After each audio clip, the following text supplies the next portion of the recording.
Alhamdulillahi Rabbil Alamin. Asyhadu an la ilaha illallah wahdahu la syarikalah wa asyhadu anna Muhammadan abduhu wa rasuluh, amma ba'du. Pertama-tama marilah kita panjatkan puji dan syukur kehadirat Allah Subhanahu wa taala atas cintanya kita semua bisa hadir dan menyaksikan presentasi yang akan kita mulai pada hari ini.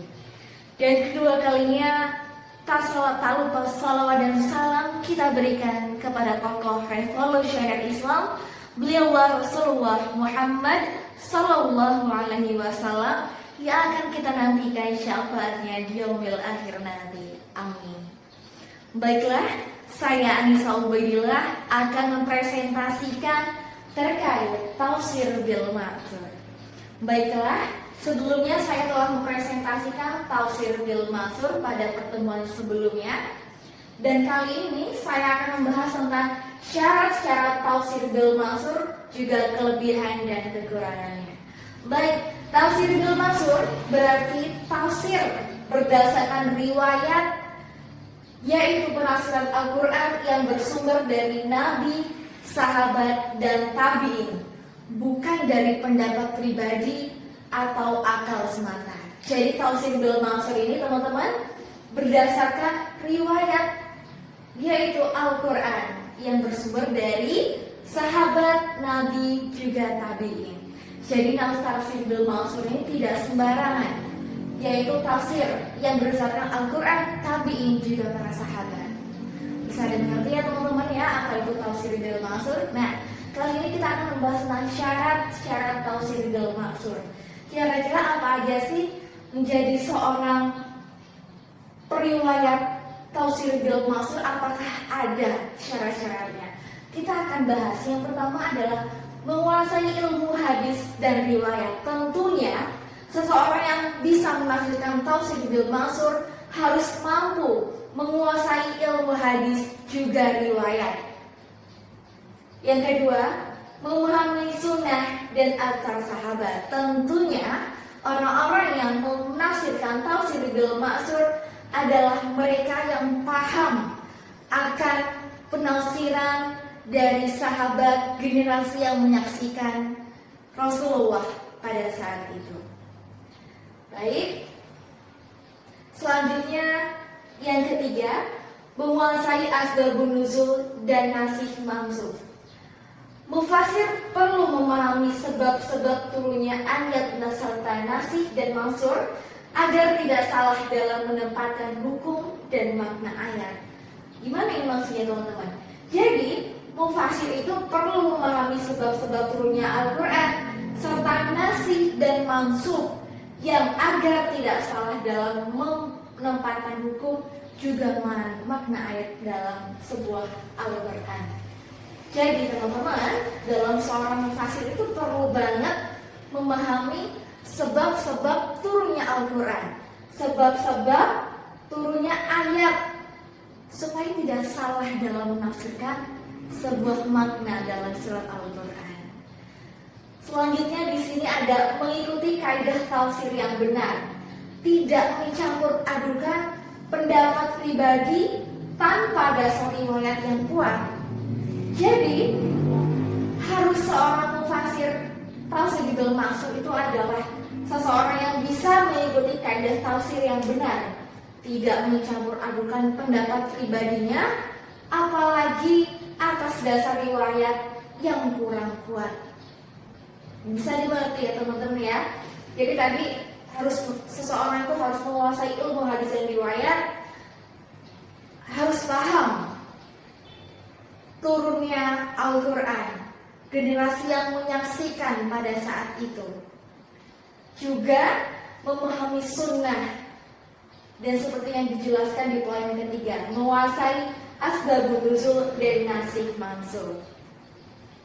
Yang keempat adalah mengikuti kaidah tafsir yang benar, tidak mencampur adukan pendapat pribadi tanpa dasar riwayat yang kuat. Sudah dimengerti ya? Selanjutnya yang ketiga adalah menjauhi riwayat yang lemah. Tentunya tafsir bil ma'thur harus menjauhi riwayat-riwayat yang lemah. Ya teman-teman, riwayat yang lemah kita tidak akan gunakan. Menafsir harus berhati-hati terhadap riwayat yang bersumber dari tradisi Yahudi dan Nasrani. Jadi teman-teman, dalam tafsir bil maksur, para penafsir itu sangat berhati-hati dalam menafsirkan sebuah ayat Al-Quran. Selanjutnya, di balik cara-cara tafsir ini, tafsir juga memiliki kelebihan dan kekurangan. Apa aja sih kira-kira kelebihan dan kekurangan dari tafsir bil maksur? Akan kita bahas. Yang pertama adalah kelebihan, menjaga keaslian makna Al-Quran. Karena tafsir bersandar langsung pada riwayat dari Nabi Shallallahu Alaihi Wasallam, para sahabat dan tabiin yang terpercaya. Tentunya kelebihan dari tafsir bil maksur yang kita bahas hari ini itu bersandar langsung dari riwayat Rasulullah Shallallahu Alaihi Wasallam, para sahabat dan tabiin yang terpercaya. Yang kedua kelebihannya apa teman-teman? Yaitu terhindar dari penafsiran yang subjektif atau spekulatif. Sebabnya tidak mengandalkan logika atau ijtihad pribadi semata. Tentunya kembali lagi dari syarat yang tadi kita bahas di awal. Tidak memasukkan pendapat pribadi atau akal semata. Selanjutnya memiliki dasar ilmiah dan historis yang kuat. Tentunya ini semua memiliki dasar ilmiah yang jelas dan sejarah yang kuat. Di sini juga ada menjadi pondasi utama bagi ilmu tafsir dan banyak dijadikan rujukan oleh ulama besar seperti Ibnu Katsir, Ibnu Jarir At-Tabari, dan Jami Al-Bayan fi Tafsir Al-Quran. Nah, di balik syarat dan kelebihan tafsir bil maksur, ternyata dalam tafsir bil maksur juga memiliki kekurangan, yaitu yang pertama, tidak semua riwayat ayat memiliki riwayat tafsir yang lengkap. Ternyata dari tafsir bil maksur memiliki kekurangan, yaitu tidak semua ayat memiliki rincian riwayat yang lengkap. Ya, yang kedua adanya perbedaan sanad dan kelemahan dalam sebagian riwayat. Jadi ternyata di balik kelebihan yang sudah dijelaskan ada kekurangannya, yaitu perbedaan sanad dengan kelemahan dalam sebagian riwayat. Jadi ada kelemahan di balik itu, ya, di balik riwayat yang tadi sudah dijelaskan.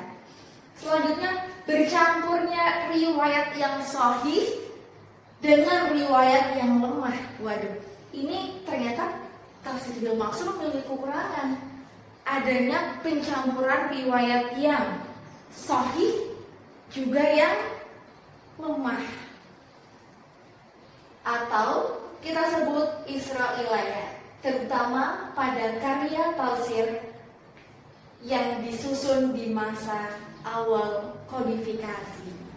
Selanjutnya, yang terakhir ya teman-teman, yang kelima, ada potensi penyusupan kepentingan politik atau mazhab karena sebagian riwayat kadang dipengaruhi oleh kelompok tertentu. Wah, ternyata potensi penyusupan kepentingan politik itu masih ada dalam tafsir bil maksur.